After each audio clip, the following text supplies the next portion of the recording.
नमस्कार, मैं स्वामी ओम प्रकाश और आज बात करेंगे युवावस्था में ही तीर्थ क्यों जाना चाहिए, जवानी में ही तीर्थ स्थानों का दौरा क्यों करना चाहिए। अधिकतर लोग एक उम्र के पार करने के बाद तीर्थों की ओर रुख करते हैं। बचपन में तो बहुत ज़्यादा पता नहीं होता तीर्थों के बारे में, और एक उम्र के बाद युवावस्था में समाज, परिवार, व्यापार, रोजगार और तमाम चीज़ों में गंवा देते हैं। जब युवावस्था का पूरा दोहन हो जाता है, युवावस्था जब पूरी तरह से बीत जाती है, जो शरीर की जो ऊर्जा है वह ऊर्जा जब समाप्त हो जाती है और मन की ऊर्जा जब बिल्कुल समाप्त होते होते रह जाती है,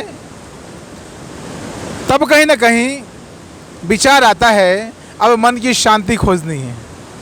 जब मन की ऊर्जा समाप्ति की ओर चल देता है, तब हमारे मन में विचार आता है कि अब क्या करना है, अब मन की शांति खोजनी है। शरीर की शांति के लिए कोई प्रयास नहीं किया जाता है। शरीर को शांति कैसे मिले उसके लिए तब तक कोई बात नहीं होती है। मन की शांति थोड़ा मिल जाए, उस मन की शांति के लिए लोग कभी हरिद्वार, कभी ऋषिकेश, कभी हिमालय, कभी जंगल, कभी रेगिस्तान, कभी दक्षिण, कभी उत्तर, कभी पूर्व, कभी पश्चिम की ओर चल देते हैं। लेकिन मन की शांति खोजने के लिए जब निकलते हैं, वह बात तो बहुत सही है, बहुत अच्छी बात है कि आप मन की शांति के लिए खोज में निकले हैं। मन की शांति से शरीर की शांति हो जाएगी, यह बात सही है। तो हमारा शरीर मुख्यतः मन से ही काम करता है। हमारा शरीर विचार से ही काम करता है, यह बात बिल्कुल सही है।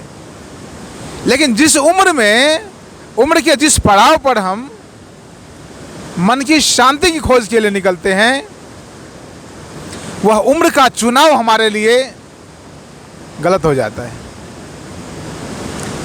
क्योंकि मन की शांति को समझने के लिए मन को समझना जरूरी है। समझना मेरी बात को। मन शांत हो पाए उसके लिए मन को समझना जरूरी है, और मन को समझने के लिए मन में ऊर्जा का भरा होना जरूरी है। और मन में ऊर्जा भरा हो, मन में ऊर्जा ज़्यादा हो, उसके लिए आवश्यक है कि शरीर में ऊर्जा ज़्यादा हो। यह सब एक दूसरे से जुड़ा हुआ है। मन शरीर से जुड़ा हुआ है, शरीर पूरी प्रकृति से जुड़ी हुई है। इसीलिए कहता हूँ, जब आप युवावस्था में, जब आप जवानी में तीर्थ जाएंगे तो तीर्थ को समझ पाएंगे। जैसे मैंने कहा, मन की शांति को समझने के लिए मन का जवान होना जरूरी है, मन का ऊर्जावान होना जरूरी है। उसी प्रकार से तीर्थों को समझने के लिए आपके शरीर में दम होना चाहिए, शरीर में ऊर्जा होनी चाहिए। नहीं तो आप तीर्थों का लाभ नहीं ले पाते हैं। तीर्थों का ज़्यादा से ज़्यादा लाभ लेना है तो आपको शरीर को ऊर्जावान रहते हुए ही तीर्थों में लेकर जाना है। मन तो और भी सूक्ष्म है, और तीर्थों में स्थूल तौर पर कुछ भी नहीं है। तीर्थ जो आप तीर्थ देख रहे हैं, चाहे वो 12 ज्योतिर्लिंग हो, या शक्तिपीठ हो, या जो भी जगह हो, या हिमालय हो, या पहाड़ देखिए आप, या जो पहाड़ है देखिए, इनमें स्थूल जो है वह तो बहुत ज़्यादा काम का नहीं है, जो सूक्ष्म है वह बहुत ज़्यादा जरूरी है। और आपका मन है सूक्ष्म। सामान्य तौर पर जब आपका मन वृद्ध हो जाता है, आपका मन जब कम ऊर्जावान रहता है, तब आप तीर्थों की ओर निकलते हैं। और तीर्थों में जो सूक्ष्म बात है उसे आप पकड़ नहीं पाते, उसका मन, आपका मन पकड़ नहीं पाता उस बात को, और आप स्थूल मंदिर देखकर आ जाते हैं, मंदिर के गुंबद देखकर आ जाते हैं, मंदिर की बिल्डिंग देखकर आ जाते हैं आप। हिमालय पहाड़ देखकर आप आ जाते हैं। इस गंगा की जो उफनती हुई लहरों को आप देखेंगे। इस उफनती हुई लहरों को देखने के लिए आपके मन में बहुत ऊर्जा होना चाहिए, अन्यथा आप समझ नहीं पाएंगे। अन्यथा मैं आपसे कहता हूं, आप 1 घंटा बैठिए, 2 घंटा बैठिए, 1 दिन 2 दिन बैठिए, आप बोर हो जाएंगे। आपको लगा इसमें नया क्या है, वही पानी है, बह रहा है बह रहा है बह रहा है, गंगा नदी बह रही है, बस। इसमें नया क्या है, इन पत्थरों में नया क्या है? मैं कहता हूं इन पत्थरों में नयापन है। यह पत्थर प्रतिदिन बदल रहा है। आपने कभी गौर नहीं किया होगा, उतनी सूक्ष्म दृष्टि आपकी नहीं जाती है, और आपके तीर्थ में जाने का जो मूल उद्देश्य है वह पूरा नहीं हो पाता है। आपके तीर्थ में जाने का मूल उद्देश्य है स्थूल के साथ साथ सूक्ष्म को समझना और स्वयं के भीतर सूक्ष्म परिवर्तन कर पाना, क्योंकि आप निकले ही थे शांति की तलाश में, और शांति कोई स्थूल चीज नहीं है। समझना मेरी बात को गहराई से, शांति कोई स्थूल चीज नहीं है।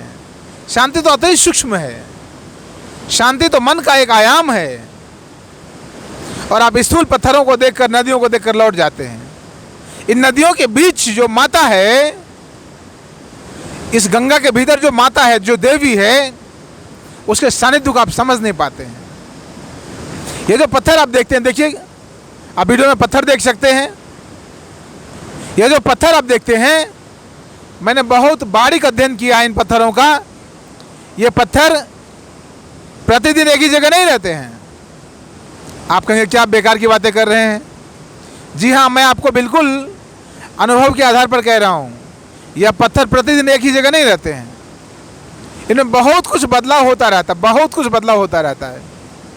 पर हमारी दृष्टि सिर्फ और सिर्फ स्थूल तत्वों को देखने की होती है, स्थूल चीज़ों को देखने की होती है, और इसीलिए हम सूक्ष्म अध्ययन नहीं कर पाते हैं।